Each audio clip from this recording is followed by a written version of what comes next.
And I would say to all of you, if you're ever facing a decision in your life, this is kind of a good rule of thumb, because you always have to ask yourself, is this not right for me, or am I just useless and lazy? And looking for an easy way out, right? Because some people are more prone to that than others. If you're not very conscientious, for example, you're going to be more prone to that sort of thing. But it's good to keep yourself in check. And so maybe you're not doing very well in your job, and you think, well, I should either do a better job at my job, or maybe I should find a new job. And it's hard to do better at your job. And so then you might wonder if your decision to find a new job is just an escape. Do you have a better plan? And if the answer is no, well, that's not a very good plan. But if the rule is you'll only escape to something equally or more difficult, or more challenging, let's say, then kind of check yourself against your own temptation.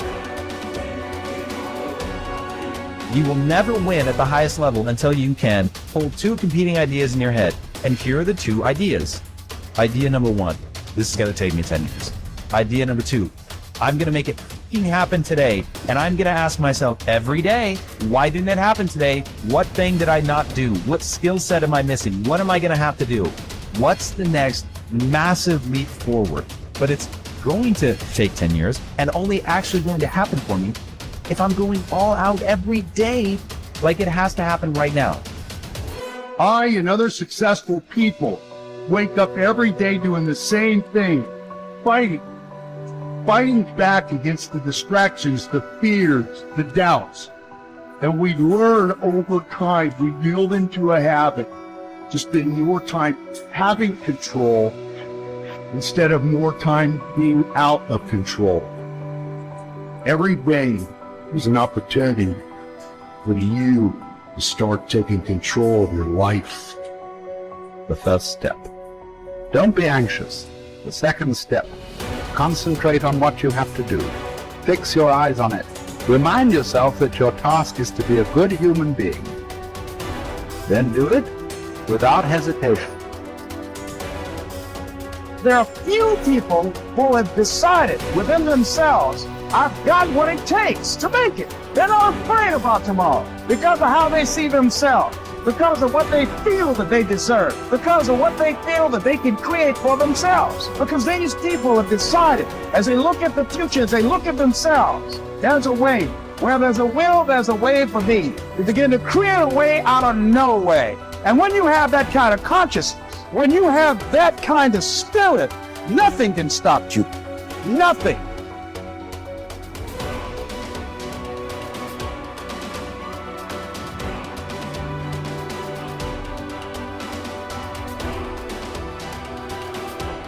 At dawn, when you have trouble getting out of bed, tell yourself, I have to go to work as a human being. What do I have to complain of if I'm going to do what I was born for, the things I was brought into the world to do, or is this what I was created for? To huddle under the blankets and stay warm? So you were born to feel nice. Instead of doing things and experiencing them, don't you see the plants, the birds, the ants and spiders and bees going about their individual tasks, putting the world in order as best they can? And you're not willing to do your job as a human being? Why aren't you running to do what your nature demands? You don't love yourself enough, or you'd love your nature too and what it demands of you. Casting aside other things, hold to the precious few. And besides, bear in mind that every man lives only the present, which is an indivisible point, and that all the rest of his life is either past or is uncertain. Brief is man's life, and small the nook of the earth where he lives. Brief, too, is the longest posthumous fate, buoyed only by a succession of poor human beings who will very soon die and who know little of themselves, much less of someone who died long ago. Just that you do the right thing. The rest doesn't matter, cold or warm, tired or well rested, despised or honored, dined or busy with other assignments. Because dying too is one of our assignments in life. So as well, to do what needs doing, look inward. Don't let the true nature of anything elude you. Before long, all existing things will be transformed to rise like smoke, assuming all things become one, or be dispersed in fragments, to move from one unselfish act to another with God in mind. Only there, delight and stillness. When jarred, unavoidably by circumstances, revert at once to yourself and don't lose the rhythm more than you can help. You'll have a better grasp of the harmony if you keep going back to it. When another blames you or hates you, or people voice similar criticisms, go to their souls, penetrate inside and see what sort of people they are. You will realize that there is no need to be racked with anxiety that they should hold any particular opinion about you. When you wake up in the morning, tell yourself, the people I deal with today will be meddling, ungrateful, arrogant, dishonest, jealous, and surly. They are like this because they can't tell good from evil. But I have seen the beauty of good and the ugliness of evil and have recognized that the wrongdoer has a nature related to my own. Not of the same blood and birth, but the same mind and possessing a share of the divine, and so none of them can hurt me. No one can implicate me in ugliness. Nor can I feel angry at my relative or hate him. We were born to work together like feet, hands, and eyes, like the two rows of teeth, upper and lower. To obstruct each other is unnatural. To feel anger at someone, to turn your back on him, these are unnatural. You want to begin to look out on your life and what you want for you. And I think that when we begin to focus in the area of what does it take for us to act, I think we can say events can inspire us to act, like that particular event in his life. Circumstances. A friend of mine, he wanted to do something and he just did not have the motivation and the drive and the confidence within himself. But his circumstances changed overnight through an acquisition of the company that he worked for. He lost his job. Through the inspiration of desperation, he had to act. See, life also are things that can inspire us to act. See, we don't have the courage, and that's what it takes, courage. It takes guts to do that which you know you need to do. If you don't have the courage to act, life many times will move on you and make you act. Life will whoop your butt so bad. You will be so miserable, you will catch so much hell, you say, yes, I will do it. What do you want me to do? Take me.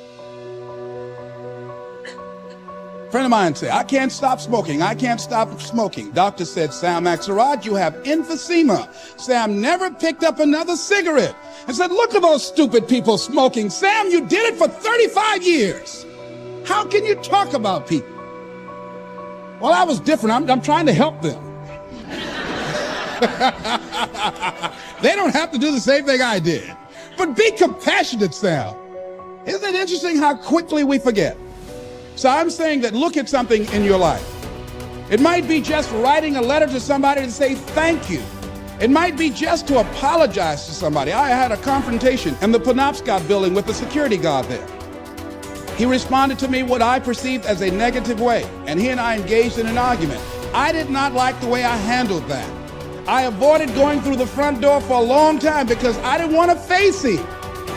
Finally, I decided to act, and I went up to him and said, I want to apologize to you for the way in which I handled this argument we had the other day. I was wrong. I hope you accept my apology. He said, I do. And I said, thank you very much. I felt relieved. Now, when you decide to act, it's not always going to be like that. A friend of mine did some work for me. It was below par, to say the least. I knew that this guy was capable of doing better work. I knew that he also had a fragile ego.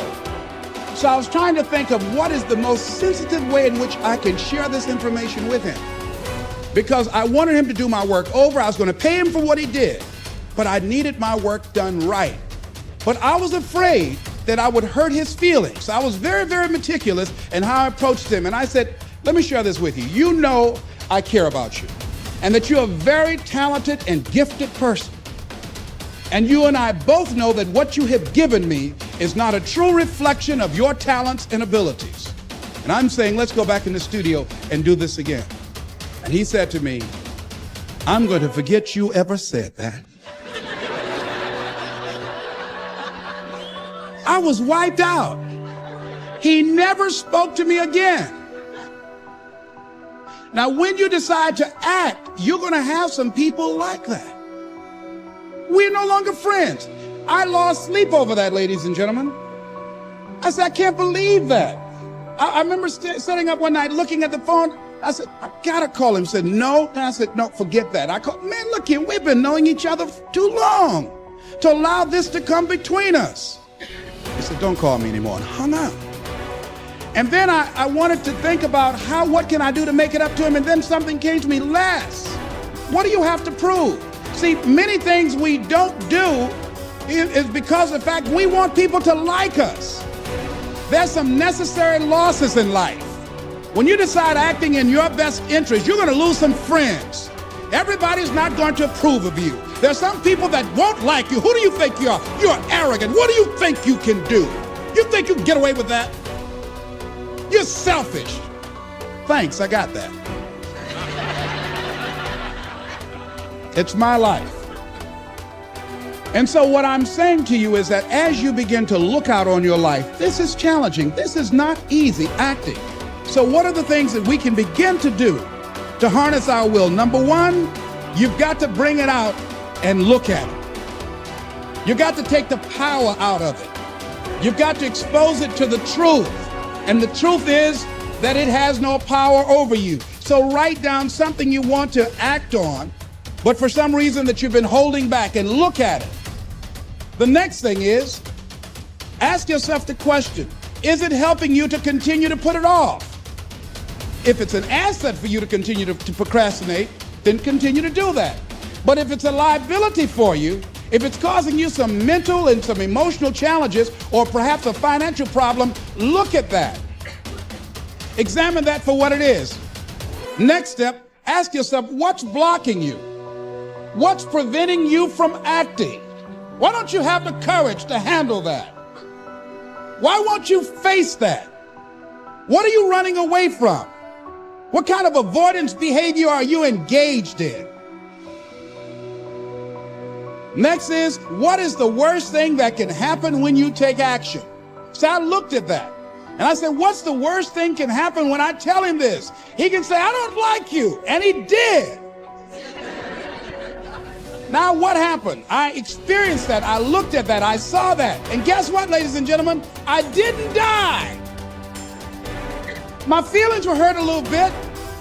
I lost some sleep about it. And sometimes I think about it when I drive past his house, but I'm still here. It's uncomfortable, but it's okay. It doesn't bother me anymore. I've gotten used to it now.